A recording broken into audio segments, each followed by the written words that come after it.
Sarah, why did you become a foster carer in the first place?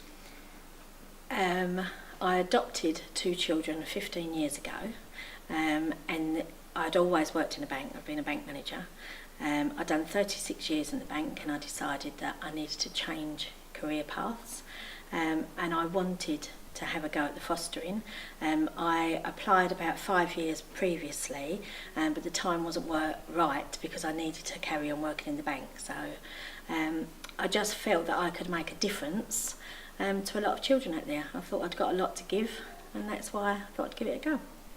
Now, one of the key parts, I guess, with fostering is what you would call being assessed. Yes. It's like an overdraft, isn't it? You know, Yes. As a bank manager or an investment.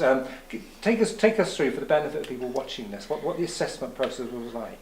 Okay, so first of all, previously, 5 years ago, I'd gone to another agency and looked at going with those myself.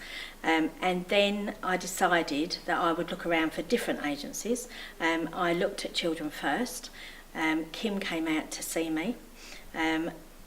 Very, very nice, asked us a lot of questions, looked at the house, looked how many spare bedrooms I'd got, talked around how we would look after a child, you know, whether I would work or my husband then would work. And it was a really nice interview. So I'd already been interviewed by another agency previously. The difference between Children First is I felt that they wanted me rather than I wanted them. So that's why I decided to go with Children First.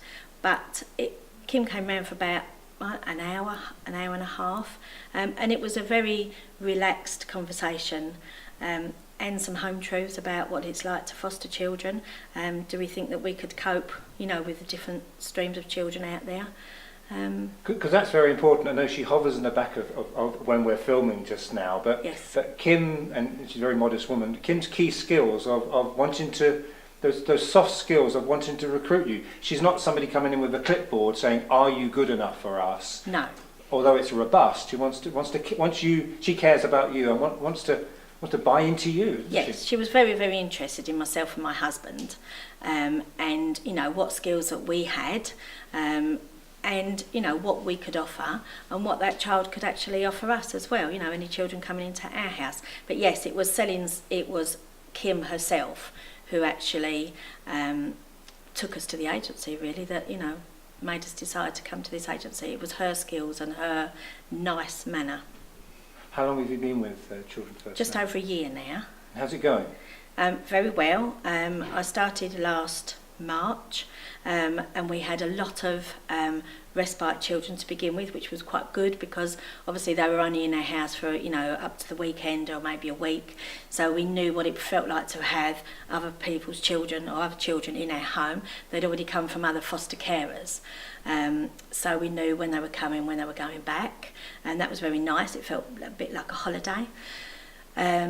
And then I had another child that we had for 6 months who was really, really hard work.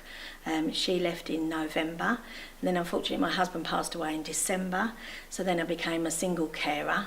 I'd got a girl that had come in on the Friday, my husband passed away on the Sunday, so the agency were fantastic. They came round straight away, asked me if I wanted to continue with the foster caring or with the actual person that I'd got. They spoke to us separately and asked if she wanted to stay, and she did. And in all fairness, I think that got me through a hard time in my life, really. And then for the last 3 months I've had, so she's 15, and then I've got another boy who's 13. So both very good children, but they don't like each other. But that is remarkable. You've gone through a terrible grieving process, and yet you've continued to foster, but you feel you could only have done that through the support, as well as many other people, I'm sure, with Children First. Totally, yeah, they were there, you know, they were there all the time for me. So, you know, they were fine about if I needed respite, because obviously there's a lot of arrangements that I needed, and they, you know, were obviously there to help me out with the child that I'd got in placement at the time. If I needed space, then they were offering respite and everything to me. Because that's one of the things as well, you know, you're not this sort of unit of fostering, are you? Life goes on, and Yes. that means there are going to be ups and downs, isn't there? Yes. And that's quite a challenge. Yes. Yeah, if you've got your own children and you get bereavement, you don't pass them on. You know, you keep them. So, you know, it's company as well. There's someone else to talk to. Luckily enough, they didn't know my husband, so, you know, we didn't keep going over old ground. So it was somebody new to speak to as well. But yeah, life goes on, and it just gives you another channel to, you know, think about.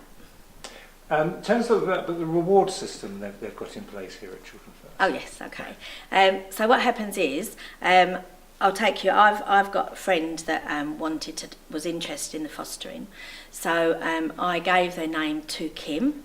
I told obviously my friends all about it. Kim went out to see them. They absolutely loved Kim as well. So you know, she did another good job really. And what happens then? As soon as Kim sees them, I think that I get some kind of points. I've got a card. It's a reward card, and it's a love to shop card. So there's lots of shops that you can use this card in. So what happens is, as the process goes on, as Kim goes to see them, or as their process, or has their fostering's been agreed, they've gone to panel, then they put more points on the card, and points make money, and that makes shopping a lot easier. And if it all goes to panel when they get their first child, they give me the equivalent of £500 on this card. So it's absolutely fantastic. It's a good incentive, and it keeps my ears open to anybody that says to me, oh, I could do that. And so it's very good. It's just a thank you, really, that it's good to have. You know, you've been in the banking industry, as you said, over 30 years, and those are key skills that you've learned. Have any of those skills, I guess, been transferable as a foster carer? Yes, dealing with different types of people, reading them as well. You know, when you've got a child and you're reading, you're trying to think what they're going through. Sort of empathy is a big one, and picking your battles as well. You know, like with a customer, when I used to have a customer in the bank, it's what things you can talk about and what things you can't talk about, and waiting for them to open up the conversations. And it's the same with children, waiting for them to start the conversation, and then you may talk about it. And so there's a lot of empathy out there, but also these children have got to live in the real world. So, you know, and I think every mother has got those skills. It's just working with different children. Somebody's going to be assessed. Kim's coming round tomorrow. Are you going to treat it like it's an A-level exam or a driving test? How nervous, how prepped can you be? What's your advice? You've just got to be yourself, because you've got to let them see. Kim needs to see the real you, because you can't pretend to be somebody you're not, because when you've got the foster child, you're going to go back to being yourself. So there isn't any, she doesn't ask you any questions that you can't answer. It's just being truthful and being yourself. You know, she knows that there might be something on the floor. You haven't got to be perfect and prim and proper. You know, there might be drawers that are full up with rubbish and that. She's not looking for that. It's not an inspection. It's just a pure, nice chat to see if fostering is for you.